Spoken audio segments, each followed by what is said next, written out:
अस्सलाम वालेकुम। वालेकुम अस्सलाम। चलिए, अस्सलाम वालेकुम viewers, this is me your host Saira Syed and you are watching my show आज के मेहमान। व्यूअर्स, आज जो हमारे गेस्ट हैं, आज के जो मेहमान हैं, वो एक कॉलमनिस्ट, एक इंटेलेक्चुअल, एक राइटर और साथ साथ एक पॉलिटिकल फिगर भी हैं, जिनके जुल्फ़िकार अली भुट्टो और बेनज़ीर भुट्टो के साथ बहुत ज़्यादा क्लोज रिलेशनशिप्स भी रहे थे। तो हमारे आज के मेहमान कयूम निज़ामी साहब है। आइए चलकर जानते हैं उनसे कि उनकी ज़िंदगी में क्या इन है क्या आउट है। अस्सलाम वालेकुम सर, कैसे हैं आप? वालेकुम सलाम, मैं ठीक हूँ, आप सुनाएं? मैं भी ठीक ठाक, बिल्कुल सर, अल्हम्दुलिल्लाह। सर, सबसे पहले मैं आपसे ये पूछना चाहूँगी, कामयाबी का ये सफ़र शुरू कैसे हुआ? कामयाबी का सफ़र शुरू जैसे कि होता है कि बंदा पहले प्राइमरी स्कूल में पढ़ता है, फिर हाई स्कूल में पढ़ता है, फिर वो कॉलेज में जाता है। बिल्कुल। तो मेरा ख्याल, मैं थोड़ी सी बैकग्राउंड ही बता लेता हूँ कि मेरा जो हमारा आबाई कारोबार था वो बुक्स का था। ओके। बुक्स हम फ़रोख्त भी करते थे, फिर बाद में एक टाइम ऐसा भी आया कि हम पब्लिशर बन गया, बुक सेलर से पब्लिशर बन गए। तो एक फैमिली बिजनेस है हमारा ये पब्लिशिंग का। तो मैंने अपना जो मैट्रिक है वो मैंने गुजरांवाले से किया है। अच्छा, सही। तो फिर उसके बाद हम लाहौर शिफ्ट हो गए। ये कुछ 50-60 पहले की बात है। अच्छा, तब अब 50-60 साल हो गए। तो इधर रेलवे रोड जो इस्लामिया कॉलेज है उधर से मैंने FA किया। फिर मैं गवर्नमेंट कॉलेज लाहौर से मैंने BA किया और मैंने पंजाब यूनिवर्सिटी से MA उर्दू किया और साथ ही मैंने लॉ उसके बाद किया, LLB किया पंजाब यूनिवर्सिटी से। तो फिर MA पॉलिटिकल साइंस मैंने किया जब मैं जेल में था। अच्छा। तो बहरहाल वो बाद में आएंगे, उस वक्त अभी ये आगाज़ में ये मैंने बता दिया कि वो जाहिर है कि लोग सुनने वाले कहेंगे कि जेल की बात फ़ौरन इसने कर दी, तो वो क्या है, तो उसकी एक अलग बैकग्राउंड है, लेकिन वो आहिस्ता आहिस्ता हम वहाँ तक पहुँचेंगे। अच्छा सर, ये सवाल तो मैं आपसे अभी ज़रूर आगे करूँगी, जेल वाली क्या कहानी है, लेकिन अभी मुझे बताइए, आपने जितनी भी अभी तक ज़िंदगी गुजारी है, मुश्किलात को कैसे टैकल किया आपने? बात यह है कि एक ही मेरा जो जाती तजुर्बा है वो ये है कि बंदे की नीयत सही हो ना, तो अल्लाह ताला मदद कर देता है। बिल्कुल। मुश्किलात जो है ना वो आसान हो जाती है अगर आपकी नीयत सही है। बिल्कुल। अगर नीयत में फतूर है तो फिर वो मुश्किलात बढ़ जाएंगी। बल्कि तो ये मेरा तो जाती तजुर्बा ये है कि अगर आप सीधे रुख पे चलते रहे, नीयत अपनी नेक रखें कि भाई नीयत ये ना हो कि मैंने कोई करप्शन करनी है, या मैंने किसी को कोई नुकसान पहुंचाना है, या मैंने किसी का कोई हक छीनना है, या अपने बहन भाइयों का छीनना है, या दूसरों का। ये नहीं होनी चाहिए। ये होना चाहिए कि या अल्लाह मैंने यही दुआ करता रहा हूँ कि या अल्लाह इज्जत दे, सेहत दे। आमीन, और आमीन। मतलब है कि इस तरह की दुआएं मैं करता रहा हूँ। तो वो अल्लाह ताला ने जो नीयत को देख के मैं समझता हूँ कि अल अमालु बिल निय्यात, बिल्कुल, कि आपके अमल की बुनियाद जो है वो नीयत के ऊपर है। अगर आपकी नीयत ठीक है तो आपको कोई शर्त ये है कि मेहनत करें आप। ये नहीं कि नीयत सही रख के घर बैठे रहें। नीयत भी सही हो, मेहनत भी करें तो अल्लाह ताला इज्जत भी देता है, अल्लाह ताला मुश्किलात आसान भी कर देता है। बेशक, I totally agree with you sir. हाँ। लेकिन आजकल हमारे मुआशरे में लोगों में ये कुछ है ही नहीं, वो बस ना लेग पुलिंग में लगे हुए हैं। बस अनफॉर्चुनेटली उसका मकसद है, उसकी वजह ये है ना कि हमने अपना जो सही है रास्ता, भाई हमने जाना किधर है, हमारी मंजिल क्या है, वो हमने उसका तयन नहीं कर सके पिछले 75 सालों में ना। ये गोम गो की कैफियत, कन्फ्यूजन की, ये कर लें, वो कर लें, वो कर लें। एक रोड मैप जो होता है कि भाई ये हमारा रोड मैप है। जैसे मैं आपको बताता हूँ कि कायदे आज़म ने अपना एक गोल जो है ना वो फिक्स किया था ना कि भाई मेरा ये गोल है। पहले उन्होंने कहा कि भाई मैंने मुसलमानों के लिए, उनके हकूक के लिए जिद्दोजहद करनी है, क्योंकि ये अकलियत में हैं तो इनके हकूक महफूज नहीं है। तो मैं इन अकलियत का मैं नुमाइंदा बन के मैं इनके हकूक जो है वो लूँगा, अपना हिंदुओं से भी, अंग्रेज़ों से भी। लेकिन फिर वो इर्तिकाई सोच जो थी उनको वो इस हद तक पहुँचे, उन्होंने कहा कि नहीं, हिंदुस्तान में 2 कौमें हैं, एक मुसलमान है, एक हिंदू है। ठीक है ना। तो फिर उन्होंने कहा कि नहीं जी, हम इकट्ठे अगर रहे तो हम हमारे जो लोग हैं मुसलमान वो तरक्की नहीं कर सकते। वो डोमिनेशन में, बौलादस्ती में रहेंगे तो वो उनके लिए तरक्की करना मुश्किल हो जाएगा। इसलिए हम एक अपना अलग वतन हासिल करना चाहते हैं। तो वो एक गोल रखा उन्होंने। फिर उस गोल को सामने रखते हुए उन्होंने अपना एक बयानिया जो है ना वो उस गोल के मुताबिक दिया। फिर उसमें चेंज नहीं आई। जिस तरह आप आज देखती हैं कि एक लीडर है, 6 महीने कोई और बात करता है, 6 महीने बाद कोई और बात करता है, अपोजिशन में होता है कुछ और बात करता है, गवर्नमेंट में चला जाता है कोई और बात करता है। तो ये एक कंफ्यूज्ड जो सोसाइटी है, जो कंफ्यूज्ड कौम है ना, ये उसकी ये हालत है। यहाँ पर जो नौजवान हैं वो भी तकसीम हुए हैं, वो सोचते नहीं अपने दिमाग के साथ, वो कहते हैं वो शख्सियत परस्ती में लग जाते हैं। कोई मजहबी शख्सियत परस्ती करता है, कोई सियासी शख्सियत परस्ती करता है। तो ये जो कौम है ना, एक किस्म की डिवाइड बन गई हो गई है। कायद-ए-आज़म ने एक कौम बना के मुल्क हासिल किया था। बिल्कुल। अब मुल्क तो है, वो कौम नहीं है, लेकिन वो बट गया है, बिखर गई। सर यहाँ मैं आपसे एक सवाल करूंगी, सियासत में एथिक्स की कितनी अहमियत होती है? आने की जी सर। बात यह है कि देखिए, आमतौर पर ये मेरा तजुर्बा है, मैंने 50 साल सियासत की है और मैं पाकिस्तान पीपल्स पार्टी का फाउंडर मेंबर हूँ। ओके। लेकिन अब मैं अमली सियासत में नहीं हूँ। लेकिन मेरा ये मुशाहिदा है कि ये जो अच्छे लोग हैं ना, वो सियासत में आने से घबराते हैं और कहते हैं जी सियासत भी कोई काम है। उनको ये पता होना चाहिए कि भाई सियासत में अगर आप नहीं आएंगे तो वो दूसरे लोग ऐसे आ जाएंगे गैर मेयारी, वो आपकी किस्मत खराब कर देंगे, आपकी, आपके बच्चों की, आपके पाकिस्तान की, आपके आने वाली नस्लों की। क्योंकि ये सियासत जो है ये मजाक नहीं है, ये सियासत पूरे मुल्क को इफेक्ट करती है। अगर सियासत अच्छी होगी तो आपकी जो मुआशरा है वो अच्छा होगा, मुल्क आपका मजबूत होगा। अगर सियासत गड़बड़ होगी जैसे कि आजकल है तो इसका मतलब यह है कि आपका फ्यूचर जो है वो सिक्योर नहीं है। तो इसलिए मैं ये नौजवानों को खास तौर पे ये कहता हूँ कि यार आप मेहरबानी करें, सिर्फ नारेबाजी ना करें। आप पॉलिटिक्स में हैं अमली तौर पर, उसमें हिस्सा लें और कहें कि जी ठीक है हमने आगे आना है, ये हम आप पॉलिटिक्स करेंगे। तो ये उनको चाहिए। जैसे मैं नौजवान था तो पॉलिटिक्स में आया था, ये नौजवानों का काम है कि वो पॉलिटिक्स में आए एक मिशन के साथ, एक नजरिए के साथ। अब सियासत को इबादत समझ के, सियासत को ये समझ के कि भाई इससे हमने मुल्क की किस्मत को संवारना है, उसको बदलना है, हालात को बदलना है, तब्दील करना है। सही।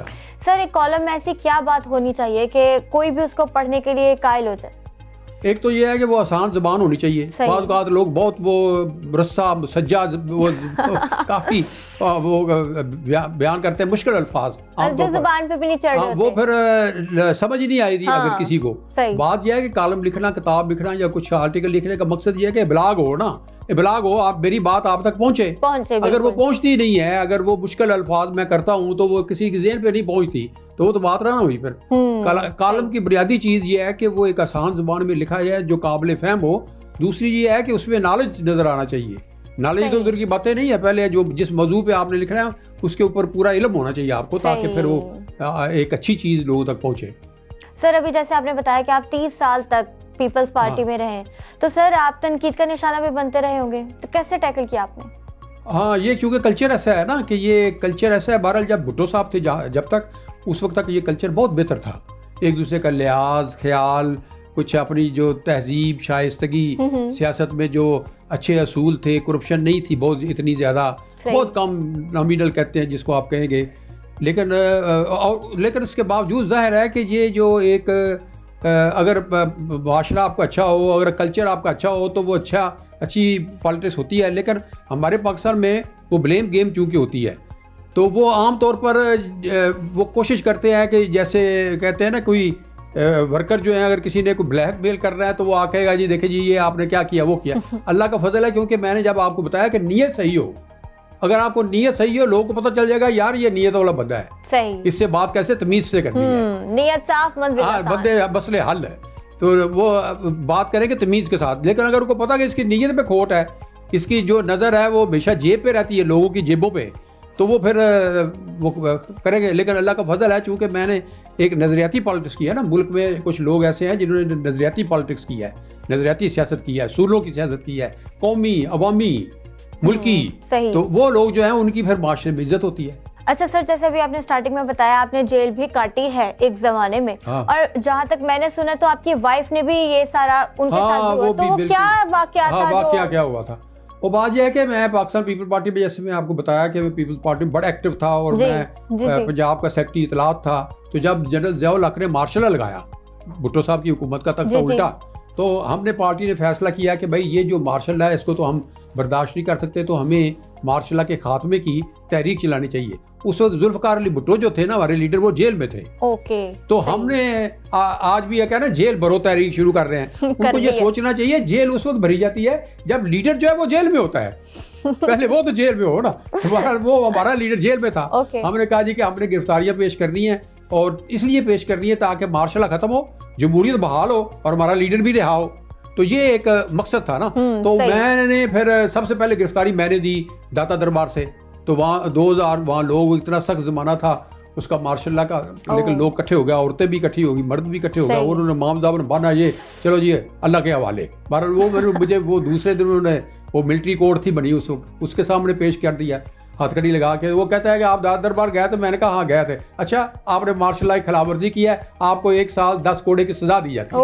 तो मुझे जेल में भेज दिया कोट लखपत। तो कोट लखपत तो उस वक्त भुट्टो साहब भी उसी जेल में थे, कोट लखपत में। तो उधर गया, बहरहाल और भी कारकुन थे। तो इस तरीके से जो पीपल्स पार्टी के लोग हैं उन्होंने गिरफ्तारियां पेश करनी शुरू की as a protest against martial law. तो इस वक्त तो कोई ऐसी हालात नहीं है ना कि आप जेल भरो। कोई मकसद ये है कि जो भी लीडर कोई कॉल देता है, कोई उसमें दानाई, कोई हिकमत, कोई बसीरत, कोई दानिशमंदी, कोई सियासी कोई उसमें काबिलियत वगैरह नजर आए ना। किस लोगों को ये तो बताओ किस मकसद के लिए वो भरे, क्यों जेल भरे, क्या वजह? आपको लगता है इमरान खान साहब ये तहरीक चला पाएंगे? नहीं, मेरा नहीं ख्याल, क्योंकि इसलिए कि देखो ना उसमें कोई वो गहराई नहीं है ना, तो सियासी बसीरत ही नहीं है उसमें, सियासी अकलो दानिश नजर नहीं आ रही। भाई जेल भरो, कोई मतलब बताओ तो क्यों भरो, क्या वजह? कभी कहते हैं लॉन्ग मार्च करो, कभी कहते हैं ये करो। वो कंफ्यूज है, ये कंफ्यूज है वो, क्योंकि उन बंदा अच्छे हैं वो, मैं उनको इस लिहाज से पसंद करता हूँ कि वो एक हमारे कप्तान थे, उन्होंने वर्ल्ड कप जीता था, शौकत खाना बनाया, अच्छे काम भी उन्होंने किए हैं। लेकिन ये काम जो उनका काम ही नहीं था जिसमें वो बढ़ गए। अच्छा, अगर मैं आपसे कहूं कि आप इमरान खान साहब को कोई मशवरा दें तो क्या मशवरा देना चाहेंगे आप? हाँ, मैं उनको ये मशवरा दूंगा कि देखें सियासत में जरा ठहराव होता है। सियासत में एक ये नहीं होता कि आप 1 साल में 60 जलसे कर दो। 60 जलसे का मतलब है कि आपने 300 करोड़ रुपए लगा दिए उसके ऊपर। ये नहीं देखा कि ये तो मुल्क मकरूज है या क्या, मतलब बात यह है। मैं उनको ये मशवरा दूंगा कि भाई एक दफा अल्लाह ने आपको इज्जत दे दी है, वजीर आज़म आपको बना दिया है, आप खुदा के वास्ते आप अच्छी सियासत करो, अच्छी सियासी रवायात छोड़ के जाओ, एक पार्टी अच्छी बना दो जो अगले 100 साल भी वो पार्टी चले। जब उनको कहते हैं ये पार्टी की तंजीम करो तो उधर वो आते नहीं। पार्टी की तंजीम करें यूनियन काउंसिल के लेवल पे, हर यूनियन काउंसिल में वो पार्टी उनकी मुनज़्ज़म हो, मुंतखब हो, वो बहुत बड़ी ताकत हो जाएगी। मैं आपको बताता हूँ, जमात इस्लामी छोटी पार्टी थी, लेकिन ये आज से 20 साल पहले हर यूनियन काउंसिल में मौजूद थी, ठीक है ना, और हुकूमतें डरती थी उससे। हालांकि छोटी बात है, क्यों डरती थी? यार ये बड़ी तंजीम मजबूत है, ये तो हर जगह इनके बंदे बाहर निकल आएंगे। तो इसलिए मैं ये उसको इमरान खान साहब को ये ज़रूर कहूँगा कि आप अपनी सियासत का अंदाज बदलें। आपको अल्लाह ने एक दफ़ा इज्जत दी है, वो ज़हन में ये ना रखे मैंने वज़ीर आज़म बनना है। अगर अल्लाह को मंजूर होगा आप बन जाएंगे। आप कोई सियासत तो अच्छी करें, या लोगों को एजुकेट करें, नौजवानों की पॉलिटिकल तरबियत करें ना, उनकी पॉलिटिकल तरबियत करें कि भाई what is democracy, what is constitution, what is local body और व्हाट इज़ द लीडरशिप। इस तरह की चीज़ें उनको बताएं, बजाय कि ये कर दो तो वो कर दो। सारी नौजवान नस्ल ही ख़राब हो जाएगी, उनकी तो एजुकेशन ही कोई नहीं होगी फिर।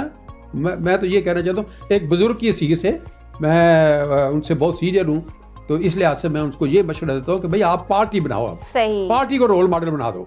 बाकी तो काम क्या हो गया है ना, बाकी पार्टी एक मौजूद है हर जगह, अल्लाह का शुक्र है, पॉपुलर भी है हर जगह, हर शहर में है, हर तहसील में, यूनियन काउंसिल में है। उसको एक मजबूत ऑर्गेनाइज एक जमहूरी पार्टी बना दो, उसके अंदर इलेक्शन करा दो, लोग कहे कि यार पार्टी बड़ी अच्छी है। अच्छा, वैसे आप मानते हैं कि इमरान खान साहब अच्छा काम भी करते हैं? नहीं, वो अच्छे काम किए उन्होंने, अच्छे जब गवर्नमेंट में थे वो भी किए, लेकिन जो वादे किए थे ना उन्होंने, वो बदकिस्मती से वो वादे जो हैं वो पूरे कर नहीं सके, वो नहीं कर सके, क्योंकि तजर्बा नहीं था। एक उनका तजर्बा नहीं था, दूसरा वो आप बता रहे हैं कि दबाव भी था एस्टेब्लिशमेंट का उनके ऊपर, और वो खुल के जो काम कर सकता है लीडर वो नहीं थे। उनके पास पार्लिमानी अक्सरियत भी इतनी नहीं थी, 5-6 सीटों से वो हुकूमत कर रहे थे, तो वीक थे।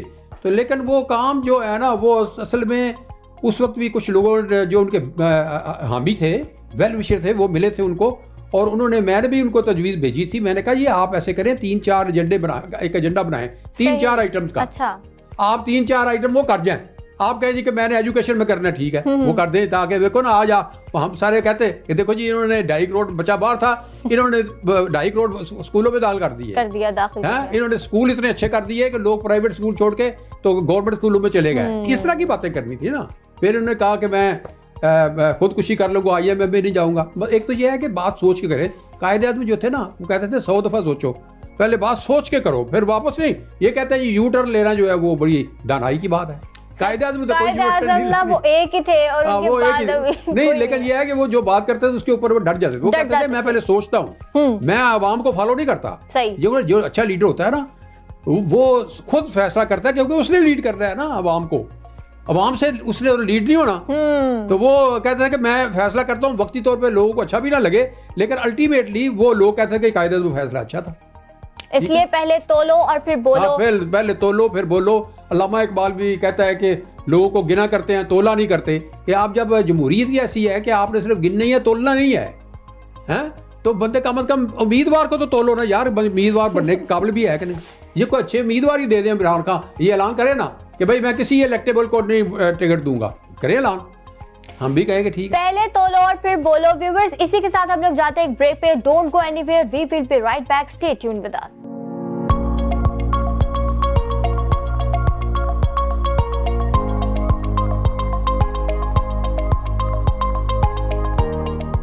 Welcome back viewers. तो जी सर, मैं आप सब ये पूछना चाहूंगी, आपको जुल्फिकार अली भुट्टो साहब से इतनी क्या मोहब्बत है, आपने उन पे किताबें भी लिखी हैं?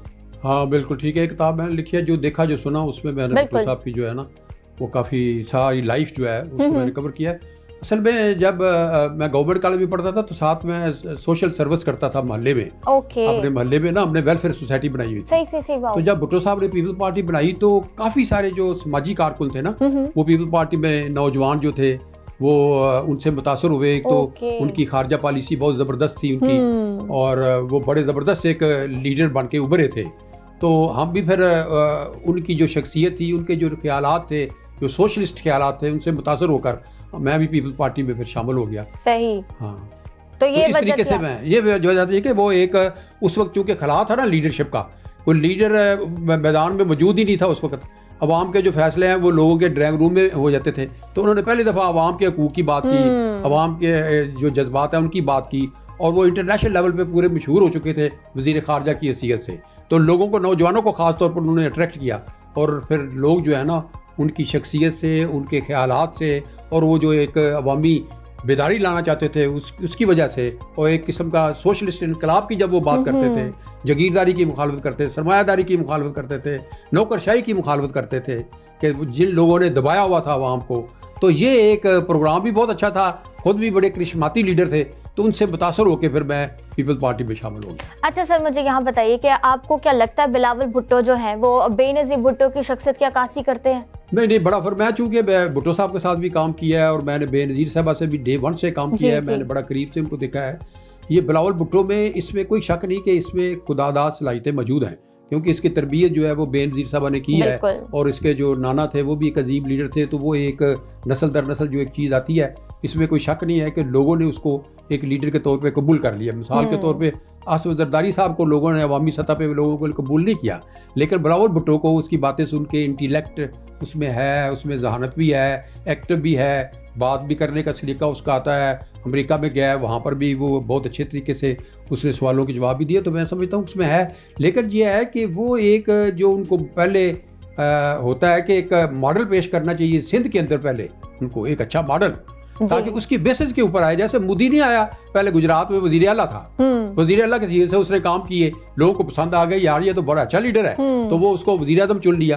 तो इस तरह ये होना चाहिए कि बिलावल को सिंध में पूरी दिलचस्पी लेनी चाहिए, ताकि सिंध में वो सिंध को मार्केटिंग करे ना, तो भाई देखें हमने सिंध में इतने साल रूल हो गया किया है, और ये लोगों के देखे कैसे मसाइल हैं, वहाँ देखे मेट्रो चल रही है, फलां हो रहा है। कराची अब देखें कितने प्रॉब्लम है कराची में, बेचारे लोग जो है परेशान हो जाते हैं, बारिश हो जाती है तो फिर हो जाती है, तेज हवा चले तो खराब, हर चीज मतलब कोई उधर कुछ स्टैंडर्ड का शहर ही नहीं बन सकता, है ही नहीं कुछ। तो ये मेरा ख्याल जो है, मैं ये कहूँगा कि बल्कि अगर 1-2 साल मेहनत करें, कराची को उठाए और मॉडल बनाए। वो देखें जो अपना ईरान के जितने भी लीडर हैं, अब तुर्की का भी लीडर जो एर्दोगान पहले वो मेयर था, ठीक है ना, तो पहले वो मेयर होते हैं ना, ये हमारे पहले ऊपर से आसमान से आ जाते हैं, ये गलत है। पहले नीचे आओ, कम्युनिटी की सर्विस करो, शहर की सर्विस करो, सूबे की सर्विस करो, फिर ऊपर आओ। ये ना ऊपर से जो आ जाए ना, तो नीचे पता ही नहीं होता कि क्या है, लोगों की सोचे क्या है, लोगों के मसाइल क्या हैं, लोग क्या कैसे जिंदगी गुजारते हैं। सर अब तो इंतकामी सियासत का टाइम आ गया। अब ये जो है ये तो बिल्कुल ही गलत है। नौजवानों को चाहिए कि इस सियासत से निकलें, इस सियासत को नो कह दे, इस सियासत को वोट आउट ही कर दे। चलो हर नौजवान के हाथ वोट, वो कहे जब मैंने तो सही बंदे को देना है। अपने इलाके में आप जानते हैं कौन अच्छा है कौन बुरा है यार, कौन आपके हकूक को देगा कौन नहीं देगा। जो बंदा 25 करोड़ खर्च करके आ रहा है असेंबली में, वो आपके हकूक की बात नहीं करेगा। खुदा के वास्ते नौजवानों, खुदा के वास्ते सोचो समझो, ये मुल्क का जो है ना, ये आपके ऊपर बोझ है इसका, आप इसके फ्यूचर के मालिक हैं, आप आने वाली नस्लों का ख्याल करें, इस सियासत को तब्दील करें। ये तजारत है, सियासत है ही नहीं, ये तजारत है, यहाँ सरमायाकारी है। कोई गरीब आदमी जो है वो इलेक्ट होकर आगे नहीं आ सकता। आप बरतानिया में जाएं, वो देखें वहाँ पर एक ड्राइवर का बेटा जो है वजीर बना हुआ है, वहाँ पर एक अंडे बेचने वाला था जो चौधरी सरवर, जो यहाँ गवर्नर भी रहा है, वहाँ इलेक्ट हो गया था, अब उसका बेटा भी इलेक्ट हो गया है। तो मकसद यह है, निज़ाम जमहूरी जो है सियासी, वो ऐसा होना चाहिए जिसमें कोई भी बंदा चाहे कोई भी हो, वो कहे कि कम्युनिटी सर्विस करके मैं आगे आना चाहता हूँ, उसके लिए दरवाजे खुले हों सियासत के। ये तो नहीं है कि जागीरदार ही आ रहे हैं, सरमायादार ही आ रहे हैं। आप जितने भी देखें आज भी जो भी पार्लियामेंट के मेंबर हैं वो सरमायादार सारे जागीरदार हैं। अच्छा सर, पाकिस्तान पीपल्स पार्टी का क्या स्कोप है, फ्यूचर क्या देख रहे हैं? आपको लगता है जनरल इलेक्शंस के बाद पंजाब में इनकी हुकूमत होगी? नहीं, मेरा तो अभी नहीं लगता, क्योंकि अभी बहरहाल काफ़ी सेट बैक हुआ है इसका। वो जब असद जरदारी साहब आए बेनज़ीर साहबा की शहादत के बाद एक डिस्कनेक्ट हो गया ना लीडरशिप का अवाम के साथ, वो हो गया, क्योंकि ये सदर बन के बैठ गए वहाँ पर ईमान सदर में। ये बाहर ही ना खुद बाहर निकले, ना लोगों को वहाँ पंजाब में भेजा, बल्कि ये है कि इन्होंने ज्यादती, असद जरदारी साहब ने ज्यादती ये की, इन्होंने रायगढ़ चले गए, जो कि इनके मुखालिफ जमात थी। रायगढ़ चले गया, कदम बढ़ाओ नवाज शरीफ हम तुम्हारे साथ है। इलेक्शन से पहले अंदाजा करो, मैं हैरान हो गया सारे लोग, या हमने क्या गली मोहल्ले में बात करनी है पीपल्स पार्टी की, जब आप कहते हैं कि कदम बढ़ाओ नवाज शरीफ हम तुम्हारे साथ है। तो वो जो है ना, बेनज़ीर कभी नहीं मिली थी इस तरह, कभी नहीं, क्योंकि वो सियासत जानती थी ना, उसको पता था कि यहाँ मेरा जो वोट बैंक है वो सख्त खिलाफ है नून लीग का। नून लीग की पीपल्स पार्टी की टक्कर होती है यहाँ पंजाब में। तो वो उन्होंने बड़ा नर्म गोशा दिखाया नवाज शरीफ को, उसने कैश करा लिया। उसके बाद ये हुआ कि पीपल्स पार्टी पीछे चली गई, उसको कैश करा लिया इमरान खान ने। इमरान खान की तरफ चले गए पीपल्स पार्टी वाले, क्योंकि वो स्पेस ही और कोई नहीं थी सिवाय इमरान खान के, वो इधर चले गए सारे। अब इसको दोबारा वापस लाने के लिए वो उसके लिए बहुत बिलावल को मेहनत करनी पड़ेगी, और वो ये है कि वो यहाँ पर तंजीम साजी की तरफ तवज्जो दे, हर यूनियन काउंसिल में तंजीम कड़ी करे। उसके बाद जिस तरह पहले पीपल्स पार्टी भुट्टो ने बनाई थी ना, वो गली मोहल्ले में बनी थी, गली मोहल्ले में बढ़ के फिर ऊपर चली गई थी। ऐसे हम तो उसमें से मौजूद थे गली मोहल्ले में, कैसे मैं मरकजी सेक्रेटरी इतलात बनाऊँ, मैं प्राइमरी यूनिट का चेयरमैन था पहले न्यू समनाबाद का। फिर मैंने जिद्दोजहद की, मेहनत की, फिर भुट्टो साहब ने मेहरबानी की, मुझे ऊपर ले आए। मैं तो मरकजी सेक्रेटरी 20 साल रहा हूँ। तो पंजाब में अगर पीपल्स पार्टी दोबारा आना चाहती है तो वो एक तो ये है कि स्लोगन जो उनकी पॉलिसी जो उनके मंशूर है वो आवाम के साथ उसको जोड़े, मजदूर, किसान, गरीब आदमी, माली, स्वीपर, ये उनको कहे कि यार ये बेचारे मारे गए हैं, क्योंकि उनका तो ये पुरसाने हाल ही कोई नहीं ना, वो तो पीपल्स पार्टी की तरफ देखते हैं। आज भी इमरान खान के साथ मजदूर किसान नहीं है, मेहनत कश नहीं है, दिहाड़ीदार नहीं है, वो दूसरे लोअर मिडिल क्लास के लोग हैं, वो फिर भी खाली पड़ा है। अच्छा सर, यहाँ आपने इमरान खान साहब की बात की, मैं पूछना चाहूंगी, एतजाज एहसन साहब जो है उन्होंने उनकी जाके अयादत की, अगर आपको मौका मिला तो आप इमरान खान के पास जाएंगे? नहीं, वो मेरा तो कोई उससे जाती तो नहीं है मेरा तो, बल्कि मैंने तो एक टाइम उनसे एक मुलाकात का मांगा भी हुआ है, क्योंकि मैं आपको ये बताऊं 2018 से पहले मैंने 4 साल उनको फ्री सर्विस दी है, कंसल्टेंसी दी है, फ्री कंसल्टेंसी, मतलब मैसेजेस दे, मैं अपने तजर्बे की बुनियाद पर ये करना चाहिए, वो करना चाहिए, वो मेरी बात काफ़ी मानते भी रहे हैं।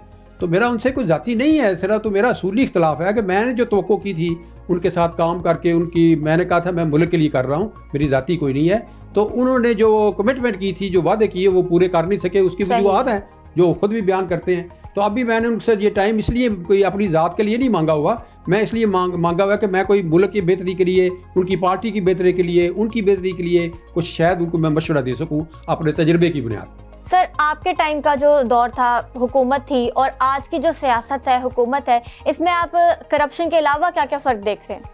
उसके अलावा ये है कि ये सियासत जो है ना बहुत महंगी हो गई है, इसमें सरमाया बहुत ज़्यादा आ गया है, इसमें ताजर आ गए हैं, इसमें जागीरदार आ गए हैं, उनका होल्ड हो गया है, उनकी इजारादारी हो गई है। पहले कारकुन की इज्जत होती थी, कारकुन की लीडर इज्जत करते थे, ठीक है ना, कारकुन के साथ रब्ता भी करते थे। अब सोशल मीडिया आ गया है, वो इलेक्ट्रॉनिक मीडिया आ गया है, अब वो समझते हैं जी ठीक है जी हमने एक मैसेज दे दिया, तो वो जो होता है ना, जैसे हम बैठे हुए हैं, इंटरेक्शन हो रहा है, बात हो रही, डायलॉग, उसकी अपनी होती है। इनको चाहिए कि ये जो लीडर हैं सारी जमातों के, ये वर्कर कन्वेंशन किया करें। वर्कर कन्वेंशन भुट्टो साहब करते थे, 12-12 घंटे लोगों की बातें सुनते थे, वो हर वर्कर को बोलने की इजाज़त देते थे। अब ये इमरान खान को भी करना चाहिए कि वो हर डिस्ट्रिक्ट हेडक्वार्टर में जाके वो वर्कर्स कन्वेंशन करे, उनको बोलने दे वर्कर्स को, फिर देखें ये किस तरीके से आगे। इसी तरह बिलावल भुट्टो को भी करना चाहिए कि वो डिस्कनेक्ट जो हो चुका है, एक फासला पैदा हो गया है एक लीडरशिप में और वर्कर्स में, वर्कर्स को बेचारा पूछने वाले कोई नहीं है, वो तो बिल्कुल उनको कोई किसी से मुलाकात भी नहीं कर सकते। अगर बिलावल साहब यहाँ अगर लाहौर में आते हैं तो उनकी रसाई नहीं है वर्करों तक। तो ये मैं समझता हूँ कि ये जो सियासत है ना, इसमें ये जो कि वर्कर की उसमें कोई रोल जो है वो बिल्कुल ख़त्म कर दिया गया है, ये गलत है। तो वो कम अज़ कम इंटरेक्शन दोबारा होना चाहिए, डायलॉग वर्कर्स के साथ, और उसके साथ वर्करों को की ख्वाहिशात, अवाम की ख्वाहिशात को लेके आगे चलना चाहिए। और जमहूरियत को बेहतर करना चाहिए, इसको रिव्यू करना चाहिए। 75 साल हो गए हैं हम अंग्रेज़ों का निज़ाम चला रहे हैं। ये पुलिस का निज़ाम अंग्रेज़ों का निज़ाम, ब्यूरोक्रेसी का निज़ाम अंग्रेज़ों का निज़ाम, अदालती निज़ाम अंग्रेज़ों का निज़ाम, सियासी निज़ाम अंग्रेज़ों का निज़ाम, मुआशी निज़ाम अंग्रेज़ों का निज़ाम, फौजी निज़ाम अंग्रेज़ों का निज़ाम, सारे अंग्रेज़ों का निज़ाम चला रहे हैं, चल भी नहीं रहे। बेड़ा गर्क हो रहा मुल्क का। खुदा के वास्ते इस निज़ाम को ही बदलो, इसको तो बदलो। मैंने पाकिस्तान जागो तहरीक शुरू की हुई है इसी स्लोगन पे कि निज़ाम को बदल डालो, सोच को बदल डालो, निज़ाम को बदल डालो, समाज को बदल डालो। निज़ाम उस वक्त बदलेगा जब नौजवान की सोच बदलेगी। वो सोचेगा कि यार 75 साल से ये निज़ाम चला रहे हैं, यार हमारी कोई सुनवाई नहीं है, ये अंग्रेज़ों का निज़ाम है, इसने गुलाम बनाने के लिए, इस्तेसाल करने के लिए, हमारे लूट मार करने के लिए इसको नाफज किया था मुत्तहिदा हिंदुस्तान में। अब वो चल रहा है, हमारी आज़ादी मुकम्मल नहीं है, नामुकम्मल है। हमें जुग्राफियाई आज़ादी सिर्फ मिली है, बाकी आज़ादियाँ हमने लेनी है अभी, फिर उसको मुकम्मल करना है अल्लामा इकबाल और कायदे आज़म के ख्वाब के मुताबिक, उनके तसव्वुरात के मुताबिक इस पाकिस्तान की तश्कील नौ करनी है, इसको रिकंस्ट्रक्ट करना है। नौजवानों, इसको तश्कील नौ करो, इसकी निज़ामों की, ये पुलिस की, ये सारे आउटडेटेड हो चुके हैं, ख़त्म हो चुके हैं। इसमें कोई आम आदमी की फलाह नहीं है, ना आपकी है। इसको बदलो और उसके लिए आवाज़ उठाओ कि निज़ाम को बदल डालो, अंग्रेज़ों के निज़ाम को हम नहीं मानते। जोश दिला दिया आपने, नया पाकिस्तान बन जाएगा। हाँ बिल्कुल पाकिस्तान बन जाएगा। मैं आपको बताऊं, अगर पुलिस का निज़ाम बदल दो, पाकिस्तान बन गया, नया पाकिस्तान। अगर अदालती निज़ाम जो है, इनको जजों को मस्जिदों में बैठा दो, तो हम उधर आएंगे, आप फैसला करो। हमारे खुलफाए राशिदीन सुनते थे ना, आओ जी बैठो, आपस में बैठ के, ये क्या है इतने बड़े बड़े कर्जे ले लेके ऐशो इशरत कर रहे हो यार। मेरे में और जर्नैल में, मेरे में ब्यूरोक्रेट में, मेरे में और जज में कोई फ़र्क ज़्यादा नहीं होना चाहिए। ये बरतानिया में जाओ, वो एक घर से वो मजदूर निकलता है, दूसरे घर से जो एक ही किस्म के जज निकलता है, ब्यूरोक्रेट निकलता है। ये पाकिस्तान है, कर्जे हम पे डालते हो, ऐशो इशरत खुद करते हो। नाजरीन, मजेदार बातों का सिलसिला जारी रहेगा, लेकिन इस शॉर्ट ब्रेक के बाद don't go anywhere, stay tuned with अस।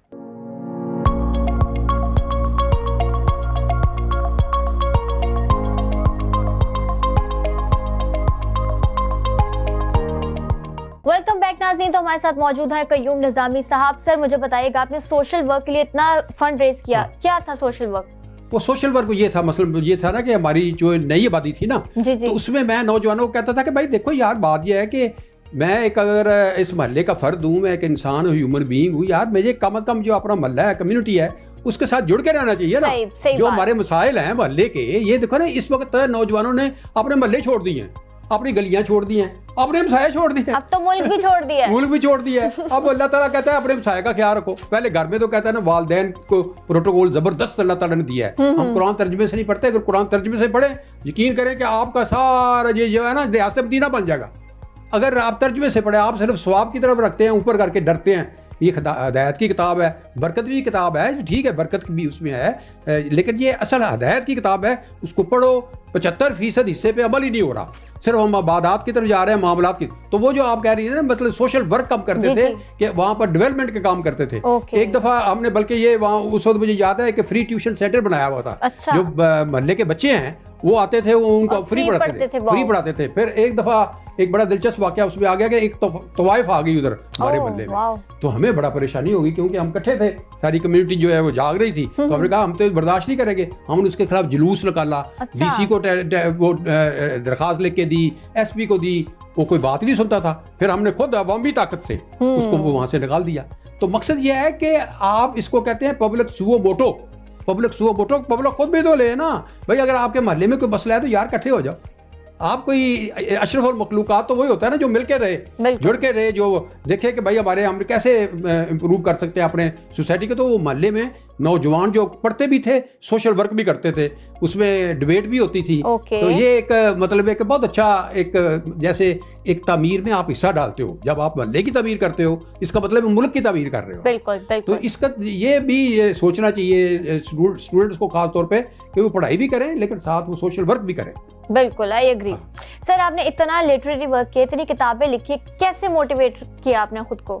नहीं, वो एक तो ये है कि मैं जैसे बताया कि हमारा कारोबार ही किताबों का था, तो एक तो मैं शुरू से किताबों में ही परवरिश मेरी हुई है, बचपन भी गुजरा सारा। तो उसके बाद मुझे शौक भी बढ़ गया। मैं जब वो बेनज़ीर शहीद होगी तो फिर मैंने कहा यार अमली सियासत का क्या फ़ायदा।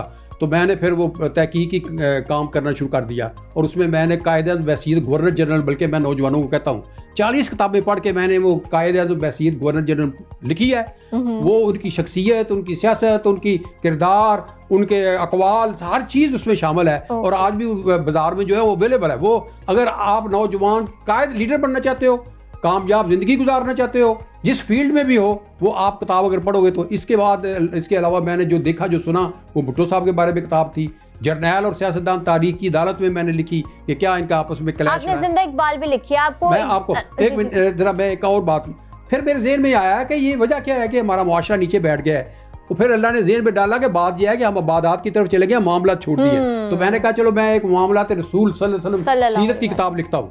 तो मेरे पास तो कोई इल्म नहीं था, मैं उम्रा करने चला गया, मैंने खाना काबा में दुआ की, मैं कहा या अल्लाह तुझसे ज़्यादा मुझे कोई नहीं जानता कि मैं क्या हूँ, मैं तुम्हारी मखलूक हूँ, तुमने मुझे पैदा किया है, मैं तो किताब नहीं लिख सकता। हाँ, अगर आप अनायत करो, अगर आप अता करो तो मैं किताब एक आसान फहम लिखना चाहता हूँ।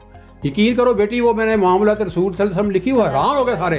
वो कहता पीपल्स पार्टी का जियाला, इसने कैसे ये लिख दी? तो मैं कहा ये नीयत की बात है यार, मेरी कोई नीयत ऐसा नहीं था कि मैं इसको बेचूंगा। लेकिन आज वो 4-5 जो मशहूर किताबें हैं ना, आप उसमें से वो मामलात रसूल सल्लल्लाहु अलैहि वसल्लम भी है। वो आपको अगर कोई किताब पढ़ने का शौक है, अगर आपने पढ़नी है, अगर तो आपने बच्चों को जाके दे देनी है तो मैं नहीं दूंगा, अगर पढ़नी है तो गिफ्ट एक किताब आपको मैं दे सकता हूं। Thank you sir, I am a very good book reader sir. अच्छा, मुझे किताबें पढ़ने का बहुत शौक है। एक किताब देता हूँ। तो इस तरह मुझे शौक पड़ गया किताबें लिखने का। आजकल मैं वो चीन के 100 साल कि ये चीन ने इतनी तरक्की किया है कि लोगों को पता ही नहीं कि क्या वजह है, क्या किया है, हाँ कैसे किया है, क्यों। तो मैं चीन के 100 साल जो है ना उस किताब को मैं ऑलमोस्ट मुकम्मल कर रहा हूँ ताकि नौजवान पढ़े, उनको पता चले कि यार तरक्की कैसे करनी है। हम हर वक्त चीन हमारा यार है, उस पे जान निसार है, पर वहाँ है जो निजाम उस तरफ ना जाइयो, नहीं पता उसको दूर से सलाम, कुछ नहीं पता करोगे कैसे गुर्बत खत्म की है, कैसे वो अजीम मुल्क बन गया है यार। वो देखो, तो वो किताब इंशाल्लाह आएगी चीन के 100 साल, वो किताब उसमें कोरोना का जिक्र सर आपने किया, मोस्ट इम्पोर्टेंट कि कोरोना उन्होंने कैसे खत्म किया। हाँ, वो भी इसमें बिल्कुल जाहिर है कि सेहत का भी है, तालीम का भी है, सियासत का भी है, मईशत का भी है। वो अरबपति जो लोग हैं वो कैसे अरबपति बन गया, सारा उसमें पूरी 100 साल की हिस्ट्री भी है कम्युनिस्ट पार्टी की, किस तरीके से इलेक्शन कराते हैं, उनका सियासी निज़ाम क्या है, सारा वो एक मुकम्मल किताब है। इंशाल्लाह वो बहुत अच्छी किताब था। आपका बहुत शुक्रिया कि आपने मतलब ये मौका दिया मुझे, अपनी पुरानी जो ज़िंदगी है, जो मेरा एक तजर्बा है, मुशाहिदा है, वो आज मैंने शेयर किया है। अल्लाह करे कि नौजवान इसमें हमारी बातों को समझें। And thanks to you sir कि आपने हमें अपना कीमती वक्त दिया। सर यहाँ एक और सवाल है मेरा आपसे कि जिंदा इकबाल आपने लिखी, आपको क्या अल्लामा इकबाल बहुत ज़्यादा एज अ शायर पसंद है? हाँ, वो इसलिए देखें जी, बात यह है कि वो उन्होंने तो ख्वाब देखा है ना हमारे पाकिस्तान का। आज जिस पाकिस्तान में बैठे हैं, क्रेडिट गोज टू अल्लामा इकबाल। और कायदे-ए-आज़म ने माना है, कायदे-ए-आज़म ने माना है कि अल्लामा इकबाल जो मेरे मुर्शिद थे, देखो ना, वो कहते थे अल्लामा इकबाल के मैं अदना सिपाही हूँ कायदे-ए-आज़म का, ये मेरा लीडर है। और वो कहते थे कि ये मेरा मुर्शिद है, गाइड है, मुझे इससे इंस्पिरेशन मिली है। बल्कि एक जगह सवाल किया किसी ने कि अगर वो कहते हैं कि मुझे, मैं आपको ये कहता हूँ, अगर मेरे पास एक तरफ अल्लामा इकबाल का कलाम हो और एक रियासत सल्तनत हो एक तरफ, मुझे कहा जाए कि भाई सल्तनत लेनी है, कलाम लेना है अल्लामा इकबाल का, तो मैं अल्लामा इकबाल का कलाम ले लूंगा। वाह वाह वाह, क्या बात। सल्तनत को छोड़ दूंगा, क्योंकि वो जो सल्तनतें हैं, रियासतें हैं, वो शायरों के ज़हनों में तख्लीक होती हैं, दिलों में, दिमागों में। फ़िलासफ़र थे, वो मुफक्कर थे, हकीम उल उम्मत थे, मुफस्सिर कुरान थे, तो वो बहुत बड़े इंस्पायर किया उन्होंने। नौजवानों को कहा शहीन बनो, लेकिन नौजवान आज का शहीन बन नहीं रहा, उधर जा ही नहीं रहा। आज भी अगर अल्लामा इकबाल की फिक्र को लेके नौजवान निकल पड़े, मैं कहता हूँ तरक्की है। पाकिस्तान एक दुनिया का अजीम सर, वो वक्त भी तो देखे ना, तब ऐसे यूनाइटेड थे सबके सब, और अब डिवाइडेड है। लेकिन जो नौजवान है ना, वो इकट्ठा कर सकता है। देखे ना, मिसाल के तौर पे नौजवान जो है वो पूरे पाकिस्तान का कन्वेंशन बुलाए, 400-500 जो है ना नौजवान पढ़े लिखे, वो इकट्ठे हो जाएं, कहे भाई आओ हम यार ये तो सोचे मुल्क के मसले क्या हैं यार, मुल्क के मसले क्या, फिर रास्ता निकलो, नौजवानों को लोग फॉलो करें, लीडरों को छोड़ दें। लीडरों को छोड़ दें, कितनी देर देखोगे यार, एक दफ़ा, दो दफ़ा, 3 दफ़ा, 4 दफ़ा, हर आवे जावे, ये कोई बात है। जब मैं नौजवान था तो मैं खुद जब नारे लगाता था, उस वक्त ये नारे थे कि मांग रहा है हर इंसान रोटी, कपड़ा और मकान, और आज ये कह रहे हैं एक सरदारी सब पे बारी। ये तो अंदाजा करो हमारे दौर की सियासत का और आज की दौर की सियासत का। अच्छा सर, यहाँ एक आपसे सवाल, सर अगर आपको वापस सियासत ज्वाइन करने का मौका मिला, या अगर आपका दिल किया, तो क्या आप बिलावल भुट्टो जरदारी की क़यादत में जाएंगे, आना पसंद करेंगे? नहीं, वो इसलिए कि देखे ना, मैंने काम किया है जुल्फ़िकार अली भुट्टो से, मैंने बेनज़ीर भुट्टो से काम किया, और मैं वो जो है शख्सियत प्रस्ती के असूली तौर पे खिलाफ मैं एक नजरियाती सियासतदान हूँ ना, मैं तो जो असूली जमहूरियत है, अब जमहूरियत अवामी जमहूरियत, मैं उसको मानता हूँ जिसके अंदर इंतखाब हो। मैं नहीं ये करता कि भाई ऊपर से को उधर मरियम आ गई, उधर से बिलावल आ गई, ये कोई जमहूरियत है? ये कोई जमहूरियत है? ये बादशाहत है, ये जगीदारियत है, ये सरमायादारियत है। ये उसमें आगे आ रहे हैं अपने ख़ानदान के जोर के ऊपर। मैं कहता हूँ कि ये वर्करों का हक होना चाहिए। वर्कर जो है वो इलेक्ट करें अपने लीडर, चाहे वो ज़िले का हो, चाहे सूबे का हो, चाहे मरकज़ का हो। अगर बिलावल ने आना है तो पूरे पाकिस्तान का वोटिंग कराया ना, एल पार्टी के इलेक्शन करवाओ, फिर आओ, फिर ठीक मैं मान लूँगा, फिर मैं मान लूँगा। ये कैसा है ऊपर से ऐसे लगा के रख दो? देखो ना, पहले बेनज़ीर को तो मैंने इसलिए माना कि उसने ज़ियाउल हक के खिलाफ जिद्दोजहद की मेरे सामने। उसने जिद्दोजहद, वो मतलब अपना उसका हक बनता था कि लीडरशिप मिले उसके। उसने जब सारे लोग भाग गए, वो जितोई खार वगैरह सारे बड़े बड़े लीडर भाग गए, ये खड़ी रही, फिर आके डट गई। वरना तो वो लीडर ही खत्म हो गए थे सारे। लीडर तो बसंत का शिकार ज़ियाउल हक से डर गए थे, जनरल ज़ियाउल हक से। लेकिन ये एक जुर्रतमंद लड़की, एक नहत्ती लड़की से डरते हैं सब। ये जरनैल और साहब को दूसरे, ये हबीब जालम ने नज़्म लिखी थी, जी। डरते हैं एक नहत्ती लड़की से। तो वो तो एक मतलब है कि उसने अपनी लीडरशिप पहले मनवाई है। इसको बिलावल को चाहिए था पहले सिंध को तो ठीक करो यार। आप सिंध को ठीक नहीं करे, हमें कहते हो मुल्क का वज़ीर बना दो। ये मरियम नवाज जो है पहले पंजाब को ठीक करे ना, तो फिर आए ऊपर। जिस तरह अमेरिका में होता है, दूसरे मुल्कों में, सिंगापुर में भी होता है इस तरह। वही मतलब लीडर अच्छे जो चुनो है ना।